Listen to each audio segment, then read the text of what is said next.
E aí, como é que vocês estão? Hoje a gente vai falar de uma polêmica que aconteceu na Fazenda. Eu não sei se vocês acompanham a Fazenda, mas saiu um bafafá de um cara chamado Irã Malfitano falando que ele bate na filha. Eu quero fazer um react da mensagem, da notícia aqui para vocês e comentar algumas coisas importantes relacionadas à punição. E aqui eu vou trazer uma visão mais analítico-comportamental desse processo para dar para vocês um panorama geral dos efeitos da punição no comportamento da criança, do adolescente, de qualquer pessoa, na verdade, e também o porquê que a gente usa tanta punição na hora da gente educar as nossas crianças. Vou colocar aqui na tela para vocês a notícia, eu vou ler com vocês rapidamente, é uma notícia que está no Terra, mas saiu em vários outros veículos de comunicação, e a gente vai comentar um pouquinho sobre isso. Vamos lá. Eu bato na minha filha, diz Irã Malfitano em A Fazenda. A declaração foi dada ao comentar comportamento de B. Miranda, levaria uns tapas na boca se fosse minha filha. Após uma discussão, o ator Irã Malfitano se exaltou na 14ª temporada de A Fazenda por causa da maneira ríspida como foi tratado por Bia Miranda. De acordo com ele, a participante merecia uns tapas na boca para aprender a respeitar os colegas do reality. Em conversa com Pétala Barreiros, Irã disse: Pétala, esse tipo de atitude, se fosse minha filha, ela estaria levando uns tapas na boca. Eu bato na minha filha. Na minha família mando eu. Se ela fosse minha filha, ela estaria levando um tapa. Pois bem, essa foi a notícia, esse foi o bafafá. Eu não sei exatamente qual foi a briga entre essa Bia Miranda e esse Irã, não me interessa também. O que eu quero discutir com vocês é justamente essa questão de controle aversivo, ou punição, ou castigo, ou bater, aí tem vários nomes. Na análise do comportamento, essa questão de castigo, por exemplo, a gente usa com o nome de controle aversivo e especificamente aqui eu vou tratar de punição. Existe uma literatura vasta, eu vou deixar uma referência para vocês de um livro, Moreira e do Medeiros, que é um livro básico para entender sobre comportamento. Depois eu vou deixar também uma revisão ali bibliográfica de uma pesquisa feita na Universidade do Pará, Federal do Pará, né, que investiga na literatura de Skinner essas relações de controle aversivo e o que ele considera sobre o assunto e quando usar e se devemos usar. E aqui eu quero dar um spoiler. E o Skinner, ele era contra usar o método de punição no processo de educação ou nos processos comportamentais, justamente porque ele tem efeitos nocivos para o desenvolvimento humano. É claro que ele vai deixar algumas coisas em aberto, como a possibilidade de usar a punição em determinados casos muito específicos que podem levar à morte de alguma pessoa ou um estado grave de saúde. Tirando isso, não é recomendado usar punição em qualquer procedimento comportamental, beleza? Tá, mas aqui eu quero dar uma noção para vocês de controle aversivo, tá? Quando a gente fala de controle aversivo, a gente tem uma definição de dois principais procedimentos, como reforço negativo e punição. Então, reforço negativo é toda vez que eu me comporto para evitar um estímulo aversivo. Então, por exemplo, quando eu estou em uma situação em que a minha ansiedade está lá em cima, por exemplo, falar em público, o que acontece? Eu adoto comportamentos que vão afastar essa situação de estar diante de um público e falar. Ou seja, esse comportamento vai aumentando de probabilidade de acontecer. Aquilo que a gente pode chamar de fuga experiencial, né? Eu vou me esquivando das situações para eu não estar diante de uma situação aversiva, de um estímulo aversivo, de alguma forma para preservar o meu organismo, tá? E aí a gente tem também a ideia de punição, que é justamente eu introduzir um estímulo aversivo ou tirar um reforçador para que o meu comportamento diminua de probabilidade. E aqui eu quero falar especificamente de controle aversivo e a gente vai encaixar essas duas definições, tanto de reforço negativo quanto de punição. A ideia do vídeo não é explicar exatamente esses conceitos comportamentais, mas se você quiser que a gente explique esses conceitos comportamentais, coloque aqui nos comentários se faz sentido para vocês, senão eu gravo uma videoaula explicando um pouco mais sobre esses conceitos comportamentais. E aqui eu vou aproveitar e fazer um jabá. Para quem não conhece, a gente tem um curso que chama Do Cérebro ao Comportamento, onde a gente explica princípios de neurociência, princípios de comportamento para a gente conseguir aplicar na educação e na terapia com os nossos pequenos, as crianças e com os adolescentes, tá? Quem quiser e tiver interesse, tem um link aqui na descrição que você pode clicar e saber um pouco mais da proposta do nosso curso. Mas vamos lá. Você viu aqui na notícia que ele falou que ele bate na filha dele e que quem manda na família é ele. Já estamos falando aí de uma ideia de patriarcado aí, arcaico, que infelizmente ainda vigora na nossa sociedade. Mas não vou falar dessa questão, vou falar da agressão, de usar controle aversivo para educar as crianças. Então vamos lá. Quando eu falo de punição, aqui no nosso contexto é o seguinte: punição, como eu falei, é quando eu coloco um estímulo ou retiro um reforçador para que esse comportamento diminua de probabilidade. Vamos dar um exemplo. Imagina que você tem uma criança, você fala para ela o seguinte: na hora que a gente for na casa da sua tia, você não fique correndo na casa dela, não fique subindo nos móveis, não mexa com o cachorro, não faça bagunça. E aí você vai para a casa da tia.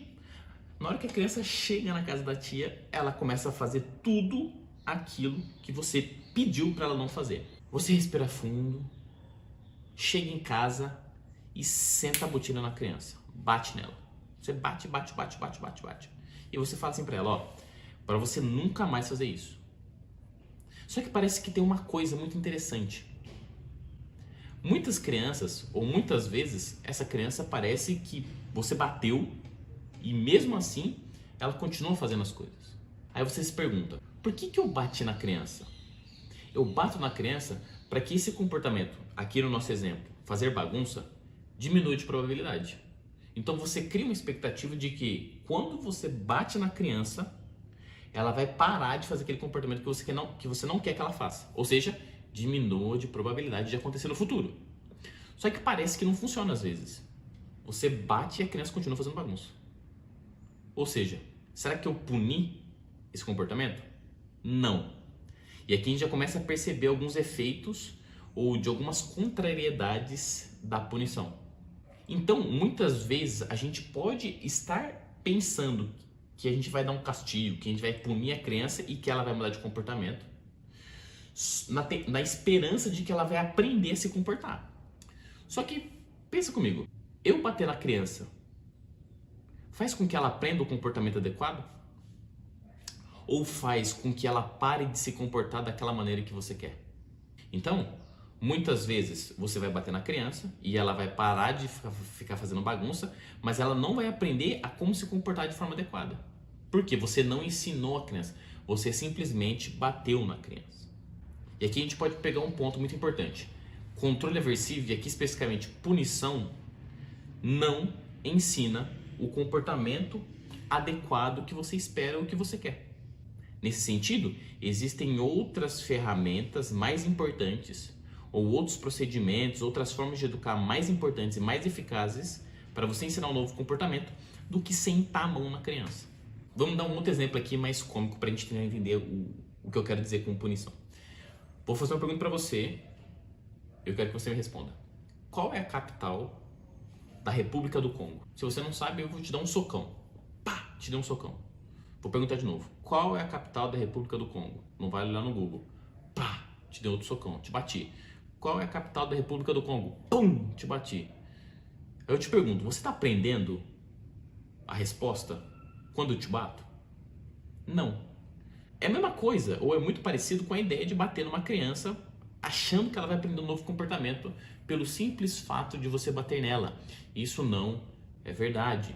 Ou seja, a punição não é uma boa ferramenta para você ensinar comportamentos adequados, comportamentos pró-sociais, comportamentos benéficos e um repertório comportamental para qualquer pessoa. Ficar punindo a pessoa não resolve. A gente tem outras formas que eu vou falar no final desse vídeo. E aí a gente pode pensar quais são os efeitos colaterais de eu usar o controle aversivo, de eu usar punição para as minhas crianças, para as pessoas que eu atendo. Primeira, eliciação de respostas emocionais. O que é isso? Fica claro para a gente que toda vez que a gente está diante de um estímulo aversivo, uma coisa que nos causa uma sensação estranha, eu vou ter respostas emocionais diversas, desde raiva, ansiedade, e aí a gente pode traduzir isso em fenômenos fisiológicos como coração acelerado, sudorese, pânico, hiperventilação. Isso são respostas emocionais características de quando a gente bate numa criança, de quando a gente usa a punição. E aí a gente eleva o nível dos hormônios ou dos neurotransmissores do estresse. A criança fica sob um estado de estresse muito alto. Isso, ao longo do tempo, é prejudicial para o seu desenvolvimento. E outra coisa, quando você está ansioso, quando você está com respostas emocionais, com medo, você de fato presta atenção? Você de fato aprende? Ou você fica numa tentativa orgânica de se livrar daquele problema, daquele estímulo aversivo? Mesma coisa acontece com a criança. Então, se você bate achando que ela vai aprender, não vai acontecer, velho. Ela só está querendo sobreviver àquela surra que você está dando nela. Então, não faz sentido, tá? Isso é o primeiro efeito colateral. Segundo efeito colateral é a supressão de outros comportamentos que acontecem muito próximo do comportamento punido. Então, vamos pensar no seguinte: uma criança está brincando de bola no aniversário. E aí você fala para ela: fulano, não brinca de bola no meio do aniversário, você vai arrebentar. Você vai chutar a bola e vai quebrar um copo. Enfim, dito e feito, acontece isso, você vai lá e desce a surra nela. Desce a surra nela. O que acontece? Você vai parar com que ela jogue bola, provavelmente. Você diminua aquele comportamento. Só que você vai fazer com que outros comportamentos possam diminuir também. Como fazer com que a criança brinque com outras crianças. Você não quer que ela jogue bola. Mas quando você bate nela enquanto ela estava jogando bola, você vai meio que impedir também com que ela brinque com outras crianças, porque você puniu o comportamento de jogar bola, porque ela quebrou um copo, só que você também faz com que outros comportamentos, como os comportamentos pró-sociais em que ela brinca com a criança, pode diminuir também. Isso é um problema da punição, porque você não pune só o comportamento que você alvo, mas você pune outros comportamentos. Vamos dar um outro exemplo. A criança vai fazer uma pergunta na sala, e aí os amigos zoam ela. Tiram um sarro dela da pergunta, começa a zoar ela. Aí, o que vai acontecer? Esse comportamento vai ser punido, de fazer pergunta para a sala, e muitas vezes o comportamento de ir para a escola também vai começar a sofrer os efeitos da punição. Aí a criança não quer mais ir para a escola, não quer fazer mais amizades, não quer conversar com as pessoas. Por quê? Um comportamento foi punido. É claro que nesse contexto, eu estou falando da sala de aula, mas eu estou querendo mostrar para vocês um exemplo de como punir um comportamento pode afetar outros comportamentos que circundam esse comportamento punido. Então é muito importante ter um olhar específico para essas situações. Terceiro efeito colateral de uma punição. Pode acontecer de outros comportamentos incompatíveis surgirem em relação àquele comportamento punido. Então, por exemplo, a criança, vou dar um exemplo da escola, né? A criança faz a pergunta na escola, ela é punida, ela é zoada, e aí comportamentos incompatíveis com a pergunta começam a surgir. Ou seja, a criança para de ir para a escola. Ela esquiva de situações que possam trazer prejuízo para ela. Ela começa a falar que está com ânsia de vômito, está com dor de barriga e não quer ir na escola. E aí você consegue perceber que o indivíduo está se esquivando das situações para não entrar em contato com o comportamento que será punido no futuro. E aí, o que pode acontecer? Uma inibição comportamental, ou seja, a criança, a pessoa para de se comportar para evitar rechaça, para evitar punição, para evitar ser castigada. E aí ela vai diminuindo o seu repertório comportamental. E aí outras consequências podem acontecer, depressão, ansiedade e outras questões mais. Então, existem alguns efeitos muito peculiares, importantes que a gente deve perceber quando a gente fala de punição. Isso pode causar grandes problemas quando a gente fala de infância e de adolescência. E aí, algumas pessoas podem se perguntar, mas por que então a gente pune tanto? Por que na sala a gente pune, na educação a gente pune? Qual é a razão disso? E aqui na referência que a gente está colocando para vocês, eles também listam 3 situações ou 3 causas, possíveis causas para você punir tanto assim, ou para a gente punir as pessoas. Por exemplo, quando eu puno alguém, é muito imediata a resposta. Então, quando a criança está fazendo bagunça, você senta a mão nela, ela para. Então, para ela é uma punição, mas para você é um reforço. É um reforço negativo, porque você tirou o aversivo, que é o quê? A criança fazendo bagunça, fazendo bauê, tocando terror. Quando você bate nela, acaba tudo isso. Vida que segue. Você acha que ensinou, você acha que educou, mas na verdade você só cortou o mal pela raiz. Você fez ela parar ali, mas você não ensinou o que deve ser feito. Outra coisa muito importante é que existe uma eficácia na punição independente da privação. Então, muitas vezes, quando a gente vai trabalhar com reforço, a gente espera que o indivíduo ele esteja privado de algumas coisas para que o reforço tenha um poder muito alto. Quando a gente fala de punição, eu não preciso de um estado de privação para funcionar. Está muito relacionado ao ponto 1. Quando eu bato na criança, eu acabo ali o problema. Ele funciona, eu não preciso de uma relação de querer mais ou de querer menos um reforço. Diferente quando a gente fala de contingências de reforçamento. Isso aqui que eu estou falando é uma ideia analítico-comportamental. Novamente, se você quiser que a gente fale mais sobre esses princípios comportamentais, coloque aqui nos comentários que a gente grava algumas aulas sobre esses aspectos muito importantes. E o último ponto é que eu consigo arranjar as contingências muito mais rápido. Pensa comigo, é mais fácil eu sentar a mão numa criança, faço assim, mais rápido o resultado, eu sentar a mão numa criança para ela parar de bagunçar, ou eu ficar explicando para ela várias vezes, ou eu ficar direcionando o comportamento dela várias vezes, ou eu ficar explicando, mostrando, refazendo, treinando, mudando. É mais fácil fazer isso ou sentar a mão nela fingindo que está tudo bem? É claro que é muito mais rápido eu bater nela e cessar o problema ali. Só que, novamente, eu não ensino repertórios melhores, mais saudáveis para ela e que sejam úteis para a vida dela. Eu simplesmente corto o mal pela raiz. Então você esteja se perguntando quais comportamentos que eu posso fazer, quais alternativas que eu posso ter para não usar punição na educação das crianças, nos procedimentos da escola. E aí? Só que antes disso eu quero te pedir um favor. Clique em gostei se você está fazendo sentido esse vídeo e se inscreva no canal também para você receber mais informações sobre neurociência e comportamento no desenvolvimento humano. Pois bem, existem algumas propostas da análise do comportamento para explicar e para melhorar essa questão da punição no processo de educação. E aqui são 3 basicamente, tá? E a terceira é a combinação da primeira e da segunda. A gente pode usar reforço positivo, ou seja, eu ofereço reforçadores para aquela criança para que a gente não precise usar punição. Outro ponto importante, o segundo ponto, usar a extinção ao invés de punição. E aí não vou explicar sobre extinção, mas é fazer com que um comportamento entre em extinção em vez de puni-lo. Extinção é não reforçar esse comportamento.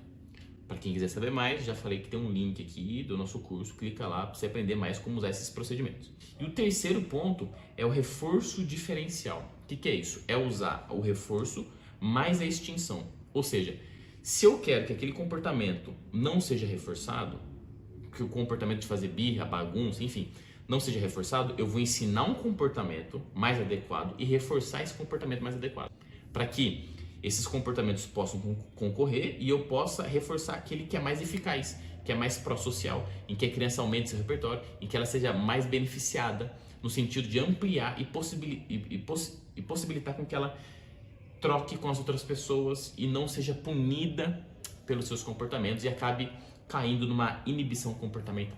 É claro que esses conceitos, quando a gente vai estudando mais análise do comportamento, vai ficando mais claro pra gente na nossa prática, no nosso dia a dia. Então, de forma resumida, quando o cara fala lá que bate na filha, que quem manda na família é ele, além de toda uma questão patriarcal, machista, sexista, enfim, um monte de coisa aí que a gente sabe, não funciona. Ele está prejudicando o desenvolvimento da filha dele. Justamente porque punição não ensina comportamento. Se você quer educar seu filho de uma maneira que seja benéfica para ele e não benéfica para a gente, enquanto educador, enquanto terapeuta, enquanto pais, eu tenho que ensinar qual é o comportamento adequado. Eu não posso esperar que a criança desenvolva comportamentos independentemente do nada se eu não dou um modelo, se eu não modelo esse comportamento e vou reforçando diferencialmente o comportamento mais adequado. Essa é uma visão analítico-comportamental do BO, o absurdo da polêmica que surgiu na 14ª A Fazenda. Espero que você tenha gostado. Qualquer coisa, coloque seu comentário aqui que a gente responde com o maior prazer. Te espero no próximo vídeo.